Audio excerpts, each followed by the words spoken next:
नाग पंचमी पर्व सृष्टि स्वयं में अनुशासित है। प्रकृति अपने आप में संतुलित है। यह संतुलन तब तक बना रहता है जब तक मनुष्य इसमें आवश्यकता से अधिक हस्तक्षेप न करे। इसी संतुलन को बनाए रखने के लिए हमारे मनीषियों ने हमारी संस्कृति को इस प्रकार विकसित किया है कि प्रकृति का संतुलन बना भी रहे और मनुष्य अपनी श्रेष्ठता भी बनाए रखे। भारतीय संस्कृति में प्राकृतिक संतुलन बनाए रखने के लिए जड़जीव, पेड़ पौधे, पशु पक्षी सभी को सम्मान देने की परंपरा को विकसित किया गया है। यही परंपरा हमारे तीज त्योहार में देखने को मिलती है। वटसावित्री में बरगद वृक्ष का, देव उत्थानी एकादशी में तुलसी पौधे का, अन्नकूट पर्व में गौवंश की पूजा का विधान करके पशु और वृक्षों का सम्मान किया गया है। इसी कड़ी में नागपंचमी पर्व में नाग की पूजा की परंपरा है। भारतीय तीज त्योहार हिंदू पंचाग के अनुसार मनाए जाते हैं। इसी पंचाग के अनुसार प्रति वर्ष श्रावण मास के शुक्ल पक्ष की पंचमी तिथि को नाग पंचमी का पर्व पूरे भारत में श्रद्धा और विश्वास पूर्वक मनाया जाता है। नाग हिंदू धर्म के अधिष्ठाता देवों से जुड़ा हुआ है।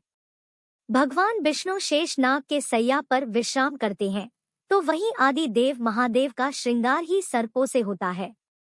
भगवान राम के छोटे भाई लक्ष्मण को शेषनाग का अवतार माना जाता है। इन सब कारणों से नाग को एक देवता के रूप में प्रतिष्ठित करके उनकी पूजा का विधान किया गया है।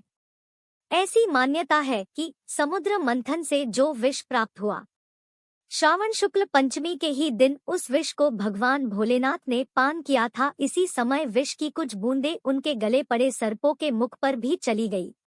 इससे सर्प जहरीले हो गए। इससे पहले सर्प जहरीले नहीं थे। इसी जहरीले सर्पों से रक्षा के लिए इस दिन नागों की पूजा का विधान हो गया। ऐसी मान्यता है कि श्री कृष्ण द्वारा कालिया नाग का मान मर्दन इसी दिन किया गया था। अंत में श्री कृष्ण द्वारा कालिया को आशीर्वाद के रूप में इस दिन उनकी पूजा होने का वरदान दिया। इस कारण इस दिन नाग पंचमी मनाई जाती है। इन मान्यताओं के अतिरिक्त कई कथाएं प्रचलित हैं, जिसमें एक महिला द्वारा एक सांप को मारने से बचाने के बदले वह सर्प उस महिला को अपनी बहन मानकर उनकी रक्षा करता है, उन्हें धन धान्य देकर सुख सुविधा प्रदान करता है। ऐसे तो सामान्य रूप से नाग पंचमी के दिन शिवालय में जाकर नाग की पूजा करते हैं, किंतु भारत के अलग अलग क्षेत्रों में अलग अलग तरीके से नाग पंचमी का पर्व मनाया जाता है। उत्तर भारत के कुछ क्षेत्रों में लोग अपने घर के मुख्य दरवाजे पर या पूजा घर पर गोबर से या गेरू से या ऐपन से नाग आकृति बनाकर पूजा अर्चना करते हैं, तो कहीं कहीं मूंछ की रस्सी पर 7 गांठ लगाकर इसे नाग मानकर पूजा अर्चना की जाती है। कुछ क्षेत्रों में नाग पंचमी के पूर्व संध्या पर चना भिगा दिया जाता है और ब्राह्मण या वृद्धा के यहाँ धान छोड़ दिया जाता है। इसी धान को सुबह इकट्ठा करके इससे लाई या लावा बनवाया जाता है। फिर इस लावा को दूध में मिलाकर गांव के बाहर बाग बगीचे के किनारे, नदी तालाबों के किनारे जहाँ जहाँ बिन या बिल हो वहाँ छोड़ दिया जाता है।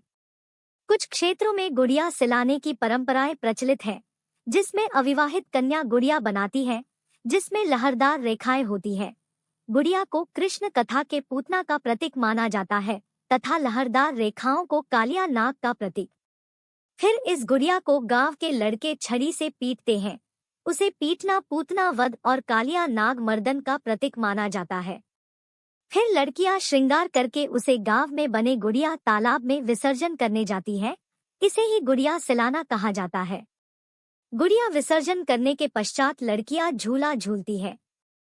वहीं कुछ राज्यों में स्कूली बच्चे अपने स्लेट पर पेंसिल से नाग की प्रतिमा बनाकर और साथ में दूध, नारियल आदि पूजन सामग्री लेकर स्कूल जाते हैं और स्कूल में सामूहिक रूप से पूजा कराई जाती है। महाराष्ट्र और पश्चिम बंगाल में नागपंचमी के पर्व को एक बहुत बड़े उत्सव के रूप में मनाया जाता है। वहीं केरल में शेषनाग की पूजा की जाती है। दक्षिण भारत के कुछ इलाकों में सर्पों की देवी मनसा देवी की पूजा की जाती है। सर्पदंश से पीड़ित रोगियों के उपचार करने वाले तांत्रिक इसी दिन विशेष अनुष्ठान करते हैं। इस अनुष्ठान में स्वयं को सर्पदंश से बचाने का तांत्रिक उपाय करते हैं, आध्यात्मिक शक्ति अर्जित करते हैं और इसी दिन पूरे वर्ष जितने विषदंश रोगियों के उपचार किए होते हैं, उनसे नाग की पूजा कराकर जिस मंत्र से रोगियों को बांधा होता है उस मंत्र से मुक्त करते हैं, इसे स्थानीय भाषा में भार छोड़ना। भारत में ऐसे तो नाग के अनेक मंदिर हैं, किंतु उज्जैन के महाकालेश्वर मंदिर के साथ नागचंद्रेश्वर का मंदिर है। यह मंदिर वर्ष में केवल एक बार नागपंचमी के पर्व पर ही खुलता है। ऐसे तो भारत में अनेक पर्वों पर अनेक मेले लगते हैं, किंतु नागपंचमी के पर्व पर खरगोन के नागलवाड़ी में नागपंचमी के दिन मेला लगता है। दक्षिण भारत के शिवालिक पर्वत पर मनसा देवी का मंदिर है। मान्यता के अनुसार यह नागों की देवी है, जो शिवांश से प्रकट हुई तथा वासुकी की बहन है। नागपंचमी के दिन मनसा देवी की विशेष पूजा अर्चना होती है। इस प्रकार नागपंचमी का पर्व स्वयं को सर्पदंश से बचाने का पर्व होने के साथ साथ अपनी आस्था प्रकट करने और आध्यात्मिक शक्ति प्राप्त करने का पर्व है। इस पर्व को पूरे देश में श्रद्धा और विश्वास के साथ उत्साह पूर्वक मनाया जाता है।